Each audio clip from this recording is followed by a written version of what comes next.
अज्ञानतिमिरन्दस्य ज्ञानाञ्जनशलाकया चक्षुरुन्मिलितं येन तस्मै श्रीगुरवे नमः। गुरवे गौरचन्द्राय राधिकाय तदालये कृष्णाय कृष्णभक्ताय तद्भक्ताय नमो नमः। वन्देऽहं श्रीगुरुवरं श्रीरूपानुगं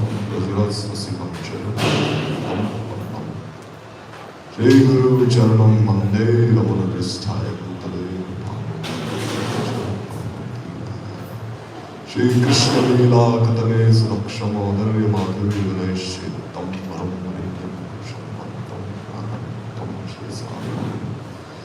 हरे श्री कृष्ण चैतन्य प्रभु नित्यानंद श्री अद्वैत गदाधर शिवासादि श्री नय रूप सनातन भक्त रघुनाथ श्री जीव पाल Bhattdas.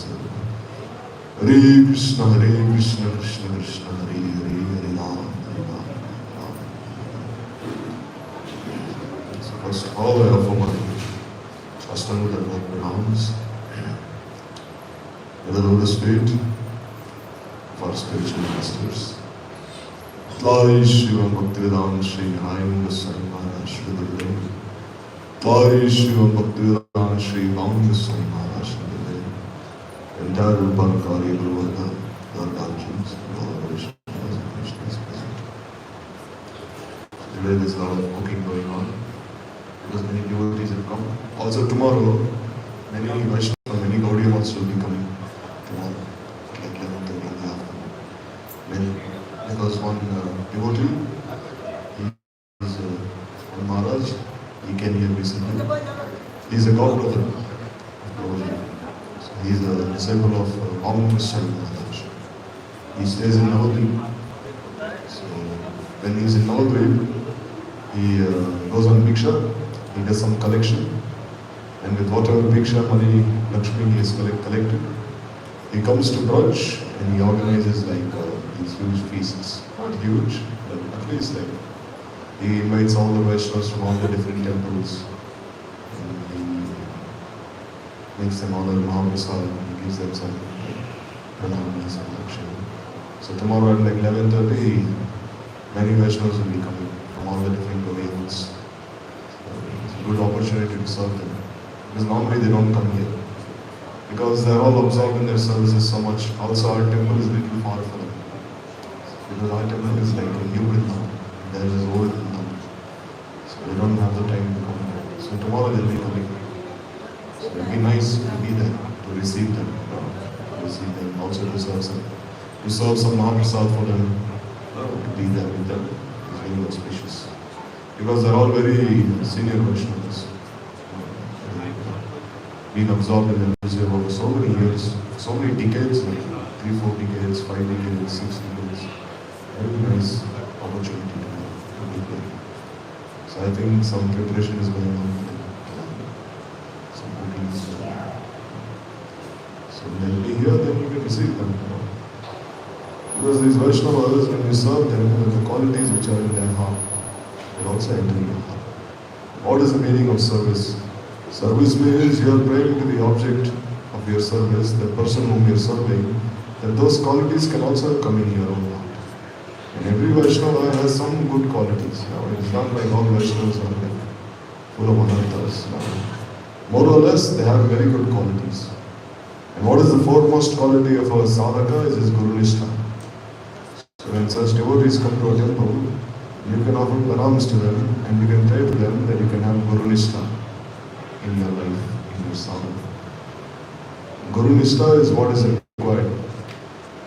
Beginning till end, nothing else. If you don't have Nishtha towards your Guru Maharaj, what he has given, then how can you hope to progress in your devotional life? Nothing. So tomorrow they will be coming like 11:30. So it's good to at least be here. Just receive them. They'll be taking off the sadhana. Maybe they will do some Harikatha here also in Hindi. I don't know. Maybe they will do some Harikatha. So we stopped yesterday at this Gyan Mishra Bhakti. That is Bhakti mixed with Gyan, knowledge concerning impersonal liberation. So this is very harmful for one's devotional service. So Therefore Mahaprabhu said, Eho Bhaiya. This is external, go on. So now Rai Ramananda Prabhu is speaking about Gyan Shunya Bhakti. What is that? Bhakti devoid of empiric knowledge. Gyan Shunya Bhakti Sadhyasa. So when he speaks about this Gyan Shunya Bhakti, then Mahaprabhu says, Eho Bhai. Previously he was saying, Eho Bhaiya. He was saying this is external. And now he is saying, Eho Bhai. Means alright, this is proper, now go on. Mahaprabhu is telling him. So what is this Gyan Shunya Bhakti? As mentioned, there are three limbs of Gyan. Knowledge of Bhagavan, knowledge of the Jivas, and knowledge of oneness between the Jiva and Brahman. So these are the three types of Gyan. What is that? Knowledge about God, about Bhagavan, knowledge about the Jivas, and knowledge about impersonal liberation. So the last kind of knowledge concerning impersonal liberation, is to be rejected. Should not accept this in any way. But knowledge concerning Bhagavan and knowledge concerning all the Jivas is very important. This you should not reject or neglect. What is knowledge concerning Bhagavan? Means knowledge regarding His qualities, regarding His glories, His names. What are the 6 qualities of Bhagavan, the main ones? What are they, the main ones, the 6 qualities? Opulence, renunciation, opulence to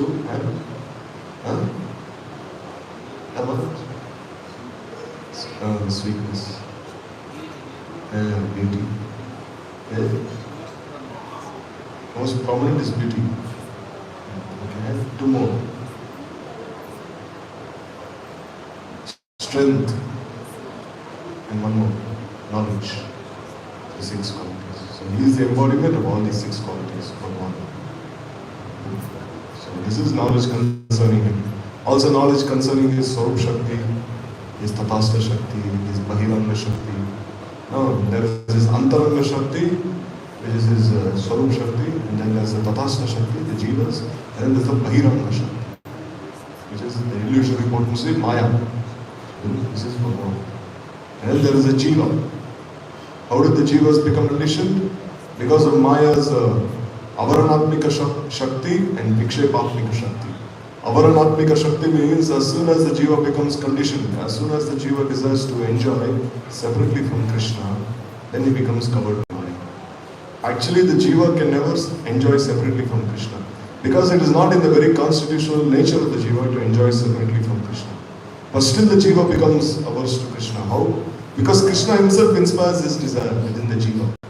He himself inspires the Jiva to look towards Maya. So here the question arises, then how is Krishna so cruel? How can he be so cruel? Why? This is one of his leelas.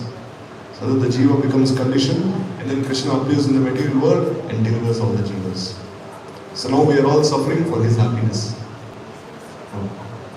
We are all suffering since time immemorial only for Krishna's happiness. You see how cruel he is? We are suffering so much only for him. But still this is also his leela. We will only understand this when we come to the stage of Uddhav, not before that. Now we'll have many doubts, why this, why that, why this, why that. But when we advance gradually more and more, then we will do this. So this way, the Jiva becomes conditioned by the gross body and the subtle body. The gross body is always changing, life after life. But the subtle body never changes. Like yesterday, I was listening to one conversation. There one devotee was asking Gurudev that, Maharaj, why do people take the ashes of dead people and why do they immerse in the Ganga? He was asking. It's a good question. No? Why do people take the ashes of people who have already died and why do they immerse those ashes in the Ganga? What is the reason? Because once a person has died, then he has no connection with his material body. And why do they immerse those ashes in the Ganga? Why? Because even when people have died, even when they have left their bodies, they still have some connection with their subtle body, with their gross body. Even then, even when they have left their gross body, still their souls, they're wandering here and there, here and there. Even now.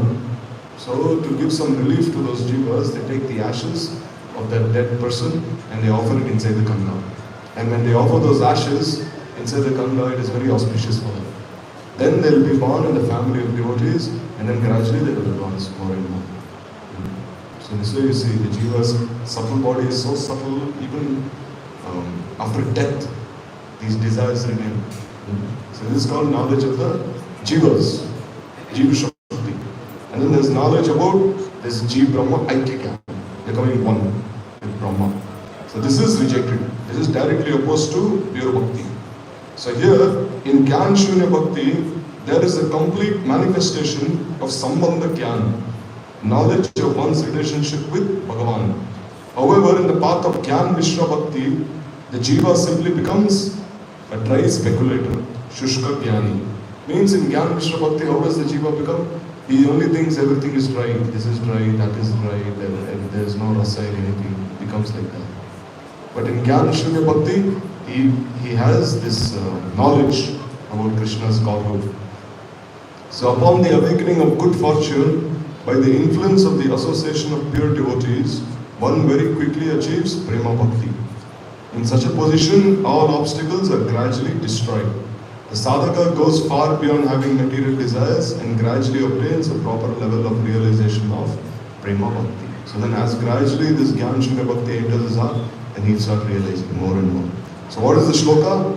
Jnane prayasam udapasya namanta eva jivanti sammukaritam bhavadeya vartam sthane stita shrudigatam tanuvan manobhir ye prayaso jito jitopis taistrilokyam. So here it is said that the sadhak, who is sadhan, that is the sadhan to obtain an object that is beyond the senses, with the help of knowledge of the senses, is called arohabad, ashrota panta. So when you're trying to realize Bhagavan by these material senses, then it is called arohabad. Means you're trying to climb. But how are you trying to climb? You're trying to climb by your own strength of sadhana. Like one person, he saw it was raining, so what did he do? He wanted to climb on these raindrops to go to the sky. Is it possible? Is it possible to climb on these drops of rain, one drop after another, one drop after another, to go to the sky? It is not possible. So similarly here it is the same thing. Empiric knowledge is like that. He is trying to, by his own intellect, by his own knowledge, he is trying to gain access to the spiritual world, the spiritual realm. But this is impossible. However, those who do not make any endeavor for Jnana, and who instead maintain their lives by exclusively rendering service to the descriptions of your pastimes, flowing from the mouths of the sadhus, by body, mind and words, are able to conquer you. Despite their not making any other endeavor, and despite you being unconquerable, you become controlled by them.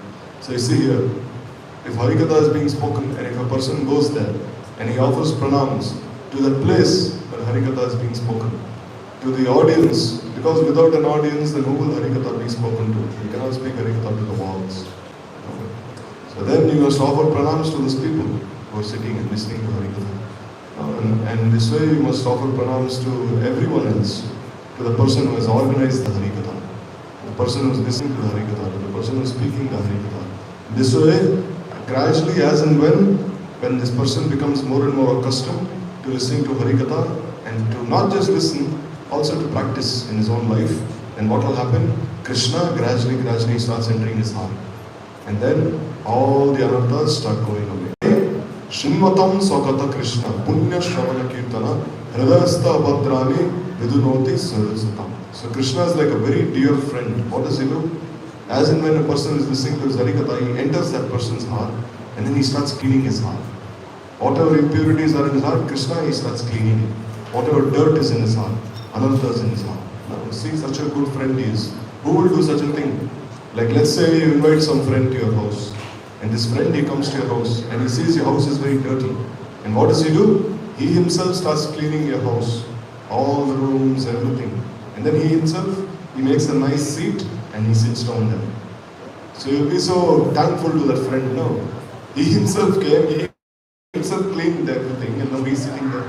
So similarly, Krishna is like that. Vidunoti Suhrit Satam. Suhrit means he's a very dear friend who gradually enters your heart, and then he cleans everything, all your anarthas, and then he makes a nice sitting place there and he sits down.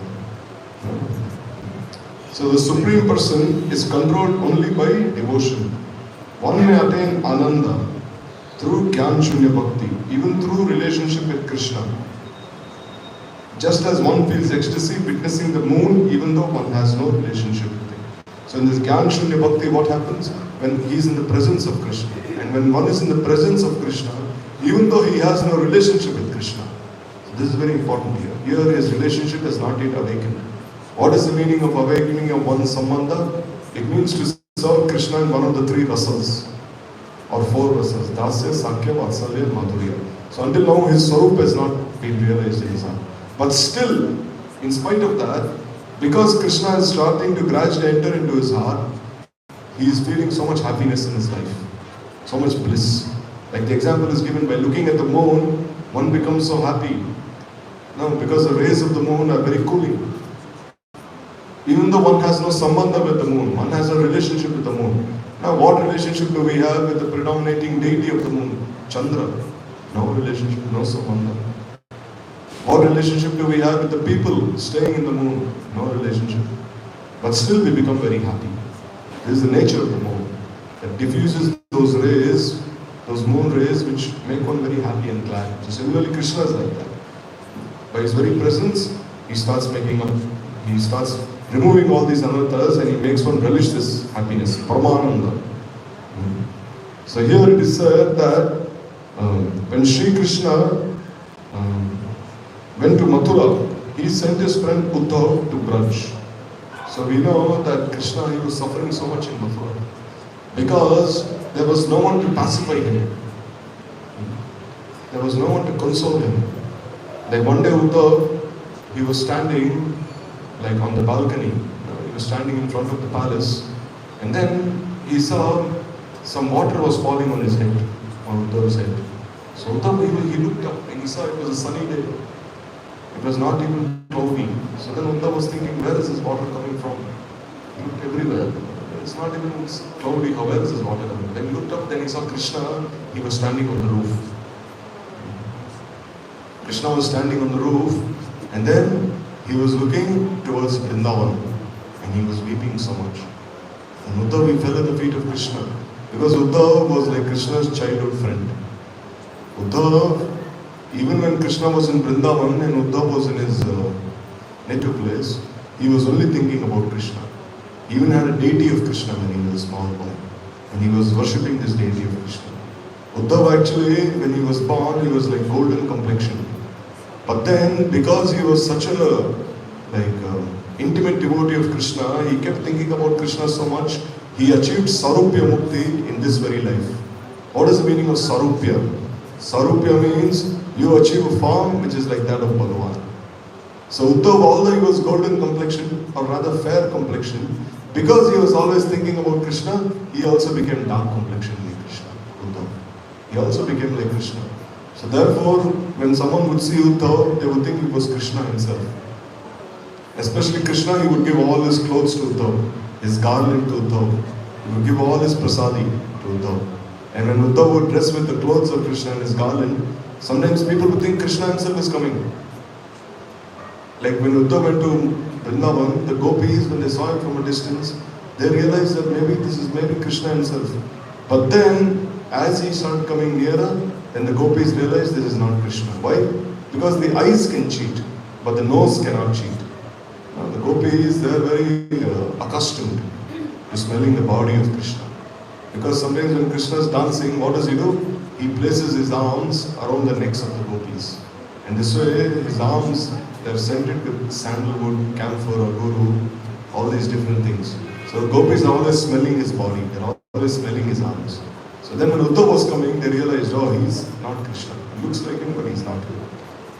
You see, the gopis, they became mad in separation from Krishna. But still you see, Prem has its own etiquette.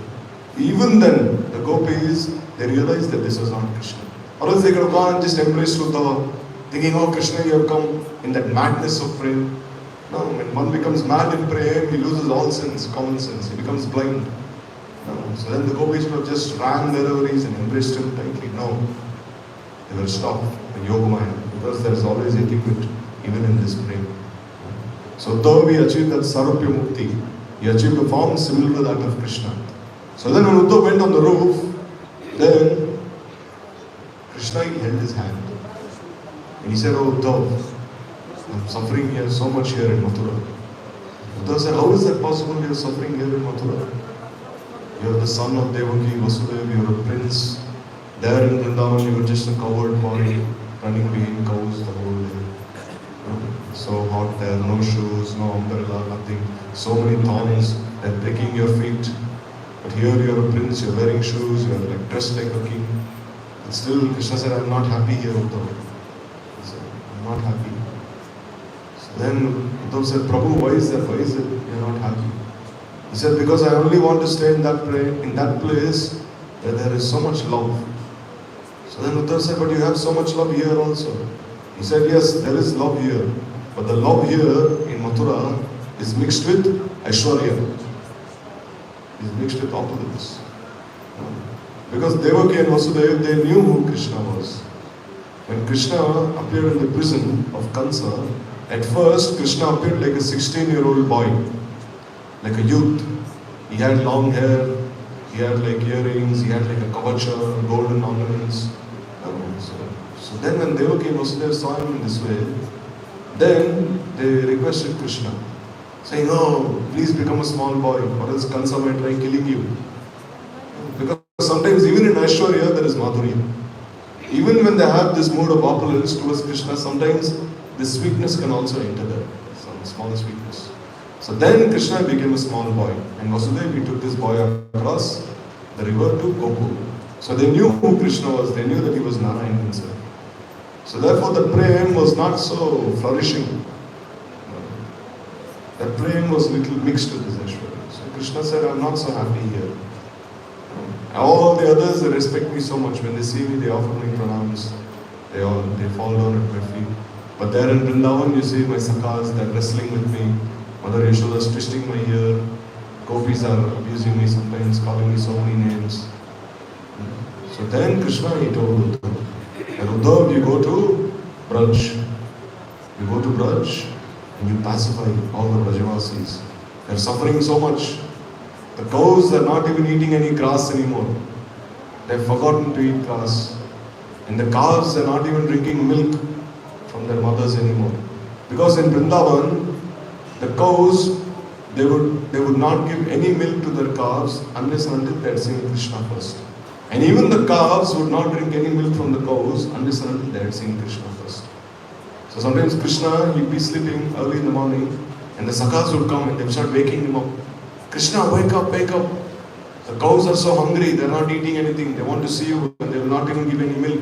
And the calves are so hungry, they will also not drink any milk unless they see you. So let's go. The Goshala." So then the sakhas, they wake Krishna and they take him there to the Goshala. So Krishna told Uddhav that the cows are not eating, the calves are not drinking milk.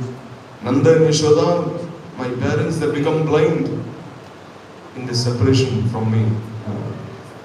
Nanda, at least he could speak some words, but Yashoda had become completely blind and mad. Yashoda could not even say anything. When Uddhav went to meet Nanda and Yashoda, Nanda could say something at least. "Who are you? Why have you come here?" This, that. But Yashoda could not even say anything. Yashoda, she was standing behind like a statue. Lifeless. No life whatsoever. So Uddhav, you go there and you pacify the Brajavasis. He held the hand of Uddhav. And he said, "Especially pacify my beloved gopis." Actually, Krishna's main intention in sending Uddhav to Braj was to pacify the gopis. This was his main intention. But still he said, "You also pacify my parents and all these other Brajavasis." But this was his main intention. Because the separation of the gopis is highest. They were only maintaining their lives on one promise that Krishna had made. And what was that promise? "I will return the day after tomorrow." Or so. So because Krishna had spoken these words, the gopis could not give up their lives. Or else they would have given up their lives long back. They were thinking that Krishna has promised that he'll come the day after tomorrow. So if he comes here the day after tomorrow, and if he sees that we have given up our lives, then he'll become so sad. So therefore we must wait for Krishna, for his happiness, for his sake. Anyhow we must maintain our lives. You see, this is prem, this is love. They cannot even give up their lives because Krishna has made this promise that I'll come to Braj very soon. So Krishna, he told Uddhav, you go. And even when Uddhav met the gopis, then the gopis, they told Uddhav that Uddhav, although we are suffering so much in separation from him, still when you go to Mathura, don't tell Krishna that we are very sad, that we are suffering so much. Don't tell him. Instead you tell him we are very happy. So Uddhav said, why? Because the gopis said, if you tell Krishna that we are very sad, then Krishna might even give up his life. No. Like sometimes if there's a dry cloth, no. Like if there's a dry cloth, a dry piece of cloth, and you put it inside some water, like a dry piece of cloth, since many days no one has washed it, and you put it inside a cloth, inside water, and if you rinse that piece of cloth, which has been dipped in water, then what will happen? It will tear the cloth. Because it had been dry for so many days. Now the cloth. And if you put it inside water and immediately you rinse it, it will tear into many pieces. So similarly, here the gopis are telling Uddhav that if you tell Krishna that we are suffering so much, then Krishna might even give up his life.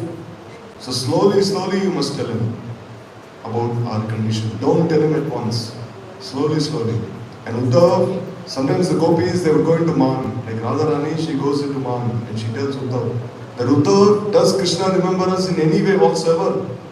Does he sometimes tell those beautiful ladies of Mathura that, oh, the gopis cannot make garlands like how all of you make garlands? Does he ever remember us at least in this way? That all you Mathura Ramanis, you beautiful women of Mathura, you make such beautiful garlands. Gopis are like useless, they cannot make. At least in this way does he remember us? Or at least does he say that, oh, all you Mathura Ramanis, you beautiful women of Mathura, you cannot make garlands like how the gopis do. They know how to make garlands. So at least does he remember us this way? In saying this, they become unconscious. So Krishna wanted Uddhav to realize all these things. He wanted someone to pacify him. Because in Mathura, Krishna was all alone. Who was there to pacify him? No one was there. But in Vrindavan, Radharani had so many Sakhis. She had all her Sakhis and Manjaris in Vrindavan. No. When Radharani is unconscious and feeling so much separation, even Chandravali comes and pacifies Radharani. Even Chandravali. Because normally it is saying that Chandravali is in the against group, against party. She is Vipaksha. But even gopis like Chandravali, Saibya, Padma, and even Bhadra, all these other gopis are not so favorable to Radharani. Even they become Swapaksha. You see here. At that time there was only one group of gopis, Swapaksha. No four groups. No Swapaksha, no Vipaksha, no Tatashta, no Surid. Only Swapaksha. All of them become favorably inclined towards Radharani. Even Chandravali will tell to Radharani, saying, oh Radha, don't be so sad. Krishna is coming soon.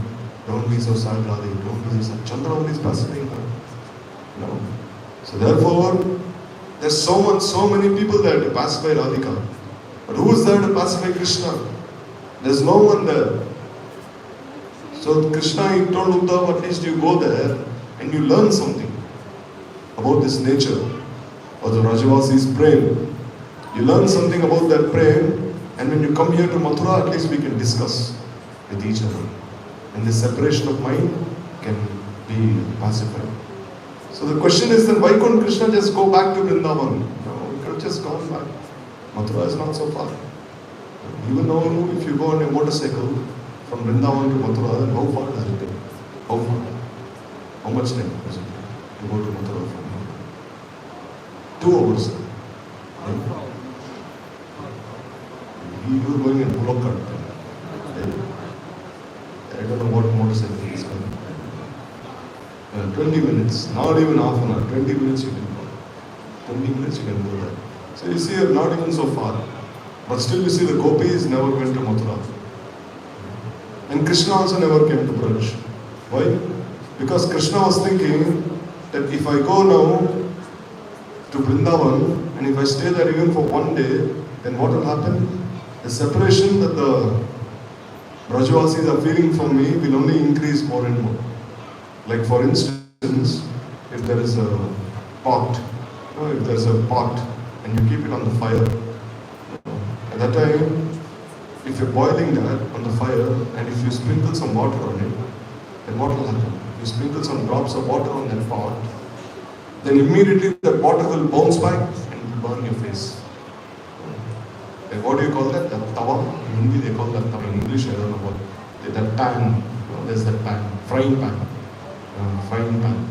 Like if you keep that frying pan on the fire and you're burning it, and then you take some water and you throw it on it, immediately it bounce back. So similarly here, the same thing. If Krishna is going to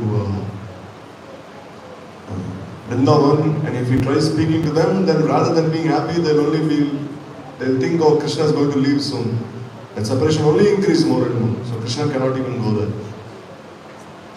Because when Krishna was in Vrindavan, Narad Rishi, he came and he told Krishna that, oh Prabhu, you are nicely enjoying here, you are stealing butter from the homes of all the gopis, you are dancing with the gopis, you are playing with your sakhas. But look at all these demons, like Kansa, Jarasandha, Duryodhan, Shakuni, Karna, Tamtavakra, Kalyavan. All of them, they are creating so many disturbances in this world, and there is no one to do anything to them. So you must protect this world. This is your reason for coming to this world. To defeat all the demons. Protect us. Paritranaya sadhanu, vinashaya chadushritam, dharma samsthapanarthaya, sambhavami yuge yuge, yada yada hi dharmasya glanim bhavati bharata. So you come here, and here we see you are not doing anything. So then Krishna, he was bound to leave Vrindavan. So he couldn't go there for all these reasons. So he wanted Uddhav, go there and come back. So he sent Uddhav. He said Uddhav, he stayed in Braj for 10 months. He stayed.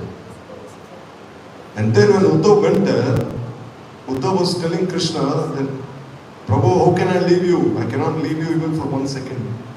And you're telling me to go to Braj. Then Krishna, he told Uddhav that actually I am fully in Vrindavan. And only as a part, I am in Mathura. Fully, in my full swarup, I am there in Braj.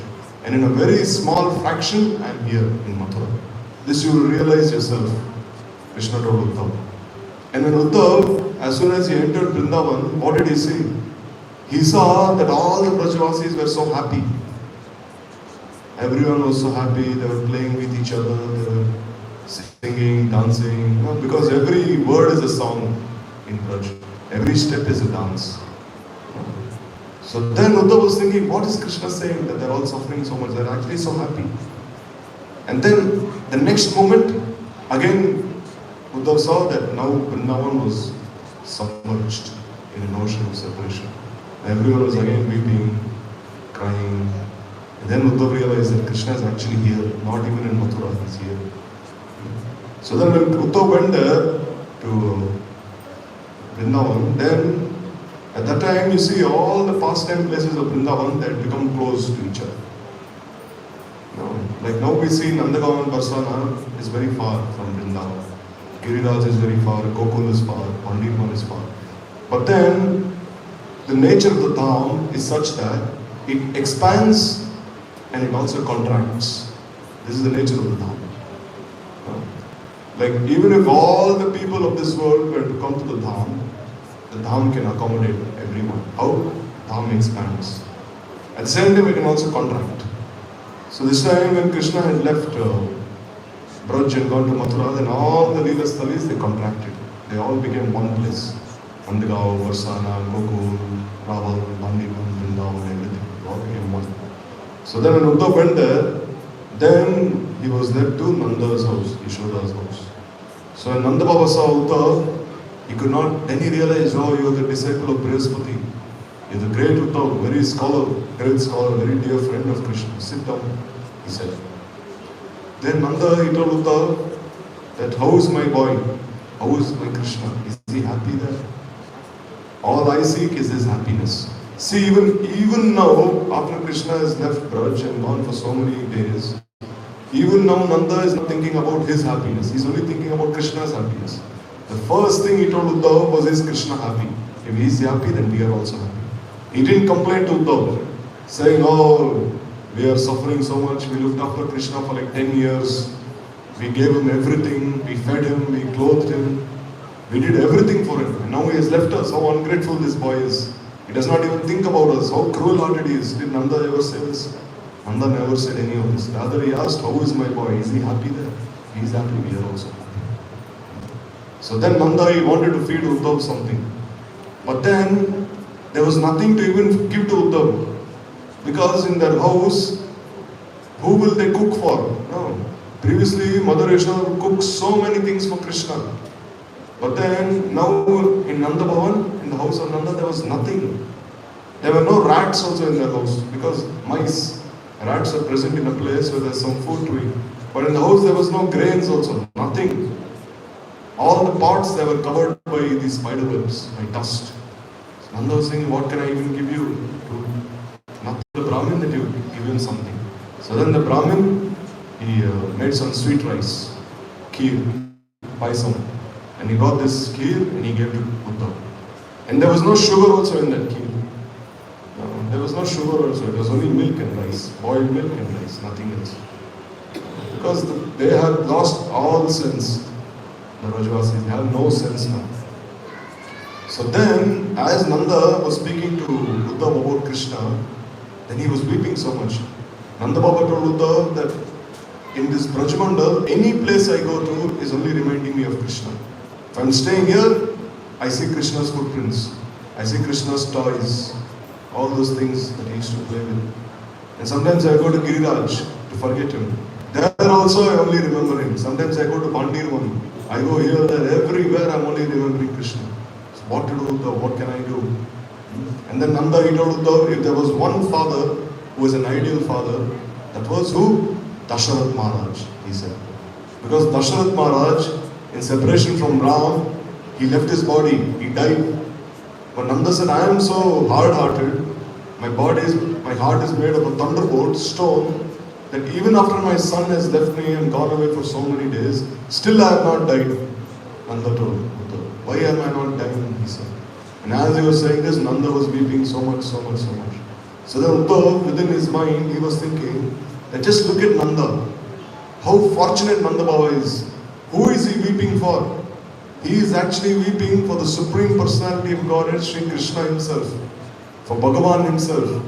It is said that if one sheds even a single tear for Bhagavan, then that person is so fortunate. Because in this world we are crying for so many things. When we are sad, we cry. When we cry for our dear ones, we cry for so many things. But do we cry for Bhagavan? For Krishna? Do we cry for him? So then Uddhav was thinking that Nanda is crying for this Supreme Personality of God. So what should I do?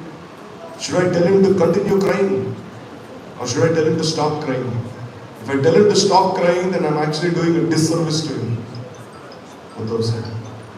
If someone is experiencing such separation, how can I tell him, no, don't experience a separation, everything will be all right. So then Uddhav, he told Nanda Baba that actually your son is the Supreme Personality of God, Bhagavan himself. And you're weeping for him, you're the most fortunate person in this world. So as and when Uddhav spoke these words, then Nanda Baba's mood changed. Then Nanda Baba, he told Uddhav, I thought you were such a great scholar.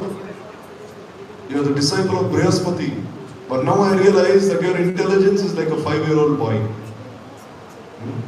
In fact, your milk teeth have not even fallen out. Means you're not even so mature now. He said, Uddhav, what are you saying? You're saying my son is God, and that I'm so fortunate that I'm weeping for him. If my son is God, then why is he stealing from the homes of so many Brajavasis? Why does he speak lies? Why does he steal the clothes of all the other gopis? So here the question arises, how did Nanda know that Krishna is stealing the clothes of the gopis? One can say this is Rasabhas. He's in Vatsalya Bhav, and the stealing of the gopis' clothes is in Madhurya Bhav. So how does Nanda know that Krishna is stealing? Why? Because Nanda, he thinks like these are just little children, he's thinking. Like sometimes you see if a boy, he's stealing the clothes of like other girls, small girls who are bathing in the river. Who will be suspicious now? Like if you see a small boy holding a small girl's hand, then who will think badly? Just think of children there. Like boys and girls, sometimes they're like wrestling each other or they're pushing each other to the ground. You'll not have any doubts. So Nanda is in that mood. They're just little children playing with each other. So then he's saying, if he's God, will he steal the clothes of the gopis? Why is he doing all these things, Uddhav? You don't have sense, he said. So then as Nanda was speaking all these words to Uddhav, then Uddhav was thinking, what am I seeing here? He was thinking, this kind of prema I have not even seen in Mathura, even to a small extent. In Mathura, no one has this kind of prema. So then Uddhav, after speaking some words with Nanda, then he went to meet the gopis. And there he saw Radharani lying on this bed of lotus flowers. And there, if you see, these lotus flowers actually, because of the heat of separation coming from Radharani's body, these lotus flowers had wilted away. They had become completely dry. Even the chandan that had been applied on Radharani's body, the sandalwood paste that had become so dry, it had cracked on the skin of Srimati Radhika. And Radharani was like completely unconscious. It seemed she was on the 10th stage. What is the 10th stage of life? It is death. It seemed at any moment she would give up her life. And Lalita and Vishaka, somehow they were pacifying her. They were whispering something in Radharani's ear. And they kept like one flower petal underneath Radharani's nose. And there they saw that this flower petal was moving very slightly. Because Radharani, she could not even take deep breaths. She was breathing very, very slowly. And even this flower petal was like very slowly moving. So then Uddhavi came there. And then he wanted to touch the feet of Srimati Radhika. And then Radharani, she chastised Uddhav. She said, I know who you are. You're the messenger of that cheater, Krishna. So who was she chastising actually? At the time the bumblebee came there. One bumblebee, Brahma. So on the pretext of chastising the bumblebee, she was chastising Uddhav. Let's see how Krishna is, how cruel he is. He's just like a bumblebee. What does a bee do? It goes from one flower to another. It takes this honey and then it gives up that old flower. So Krishna is like that. He enjoyed with all of us and now he's left all of us and he's enjoying there again. With all these other girls in Mathura. And all these other girls in Mathura, they're very simple. They don't know that Krishna is a big cheater. But we know that he's a great cheater. And then this whole conversation took place. This Brahma Geet. And Radharani said that Uddhav, Krishna, you see, we know who he was. We've heard from Purnamasi that in his previous life as Ram, what did he do? One woman, she approached him with lusty desires. Who was this lady? Shurpanaka. And what did he do? This lady wanted to marry him because he was so beautiful. But rather than accepting her as his wife, he told Lakshman to cut her ears and nose off. And Lakshman cut her nose and ears off. And this Ram was so lusty that even though his father exiled him to the forest, he still took his wife away to the forest. So Radharani is speaking like this in this madness of praying. What need was there for him to take his wife to the forest? And then the whole Ramayana happened. And then she told Uddhav, we heard that your Prabhu Krishna, you see here, there is a very important thing to know. Radharani is saying, we have heard. She doesn't say we know. Because if the gopis say we know that Krishna is Ram, that he is Vaman, then actually then this is actually Rasavas. It means the gopis know that Krishna is God. But no, this is not the case. Rather the gopis, Radharani is saying, we have heard from Purnamasi Yogamaya that in his previous life he was Ram. That in his previous life he was Vaman. And as Vaman Dev, what did he do? He cheated Bali Maharaj. He took everything away, asking for 3 steps of land. And in the end, what did he do? He even bound Bali Maharaj with snakes, Nagpash. And he made Bali Maharaj his slave, his prisoner. And only when Prahlad and Brahma came, then he was released to Bali Maharaj. So Uddhav, Prabhu is so cruel like this. So Radharani, she was giving so many arguments, saying, oh, Krishna is so cruel. And then she was weeping so much. So then Uddhav, he was thinking, how is this prem? He was thinking. Because if one is truly loving Krishna, if one has prem for Krishna, then he will feel so happy. No. Like you say here, no? Like our Acharya say, chant Hare Krishna and be happy. No one says chant Hare Krishna and be sad. Does anyone say that? They say chant Hare Krishna and be happy. But here we see that we are only weeping. Uddhav was saying, what kind of love is this? They are only weeping in separation from Krishna. So Uddhav, he was thinking, I cannot stay in such a place. He said, if I stay here, then I'll also become mad like them, Uddhav was thinking. He stayed in Braj for 10 months, Uddhav. So the question is, if he stayed for 10 months there, then he could have continued staying there. What need is there for him to ever leave Braj? But it is said that Uddhav, as he was seeing this mountain of the gopis praying, as he was seeing this mountain of the gopis praying, then what happened? He was looking up, but he could not even see the height of the mountain. Or to speak of the depth of the mountain. No. The height of the mountain is one thing, and the depth of the mountain is another thing. No. How deep does the mountain go inside the ground? That is also very important. No. So when he could not even estimate the height of the mountain, then how could he estimate the depth of the mountain? So as he was looking up, then whatever pride he had like this hat on his head, like one cap. And as he was looking, that fell away from his head. Means whatever knowledge he had, whatever pride he had that I am Brihaspati's disciple, I am very learned, I am a great scholar, all that pride was completely destroyed. Completely. Here the example is given that Uddhav, he went with the cloth of Gyan. He had this conception that I am very knowledgeable. And what did the gopis do? They took that cloth away from him, the cloth of knowledge, they tore it into pieces. In Vrindavan there is one place called Gyan Gududi. Gyan Gududi means what? They took that Gyan and they tore it away into many pieces. Gududi is like an old cloth.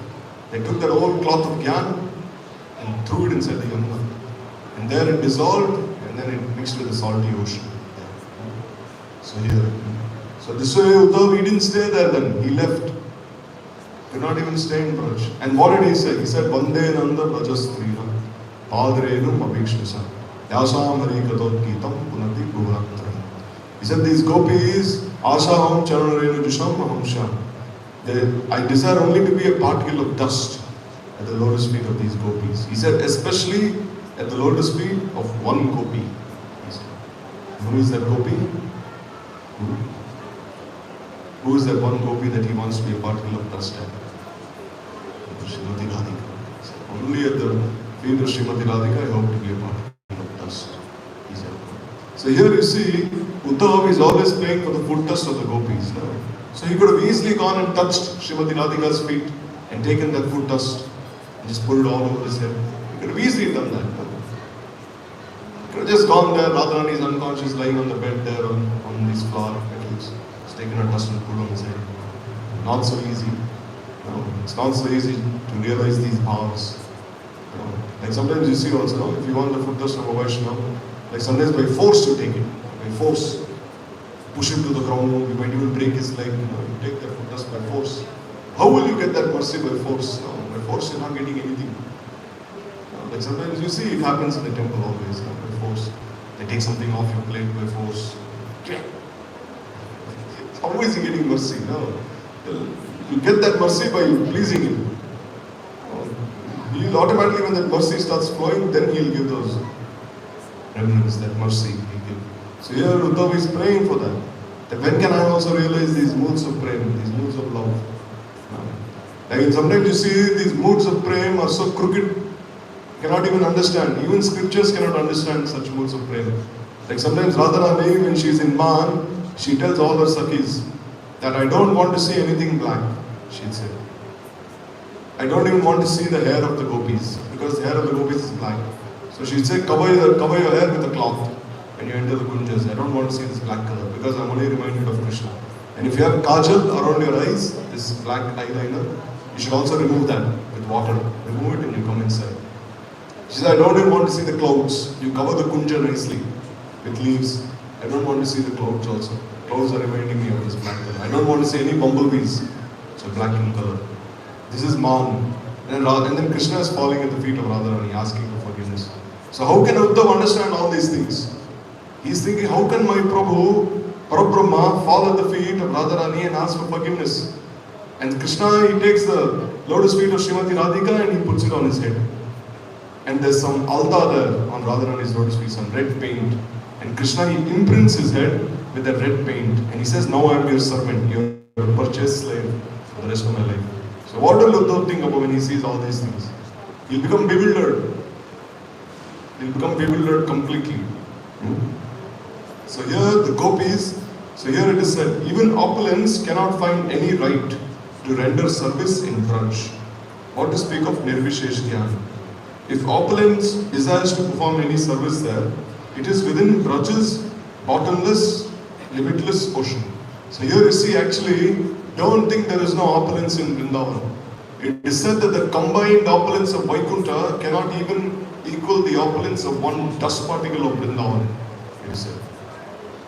If you take all the opulence of Vaikuntha and you place that on one scale, and you just take a dust particle of Braj and you place that on another scale, it can never be equal. Even particle of dust of Braj has so much more opulence. No?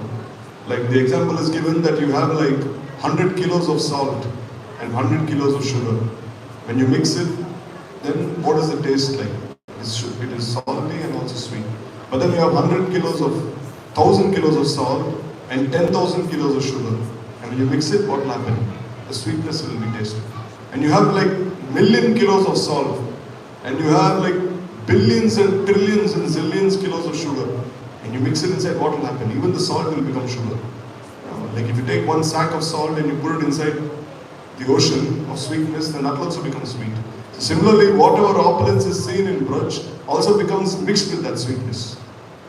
Like sometimes opulence is also seen in Braj. Now Krishna, he is sucking the breast of Putana and Putana dies. How can one small boy kill one lady, one Rakshasi, who has the strength of 10,000 elephants? Can any small boy do that? This is also opulence. Krishna is lifting Giriraj on his little finger. This is opulence. He is killing so many demons, subduing so many. This is also opulence. How is he doing all these things? This is Aishwarya. But still, because there is so much Madhurya there, in Brajamandala, so much sweetness there, that Aishwarya becomes covered by that Madhurya. By that sweetness. Like the example is given that if you are boiling milk, and if you keep a piece of straw in that milk, and what will happen? As you are boiling that milk, now you are boiling, that piece of straw will rise to the top. And then after some time it will again sink to the bottom. That straw will rise and again sink. So similarly in Braj, sometimes opulence is seen. But as and when this opulence is seen, it is seen for a moment, and then again it sinks to the bottom. Now like sometimes Yashoda, she saw so many millions of universes within Krishna's mouth. And she's thinking, what am I seeing? Who is this boy? What am I seeing? And for one moment she becomes like bewildered. And the next moment she thinks, oh, maybe some ghost has caught my boy. So she takes this boy, pulls Krishna there to the Brahmanas, and then what do? They take cow urine and they bathe Krishna with this cow urine. They take cow dung, bathe him with this cow dung. They perform like Swasti Vachan, Kavachas. This way Yashoda forgets what she has seen. So this way opulence is like that in Braj. So therefore, one will not find any kind of Aishwarya in Braj.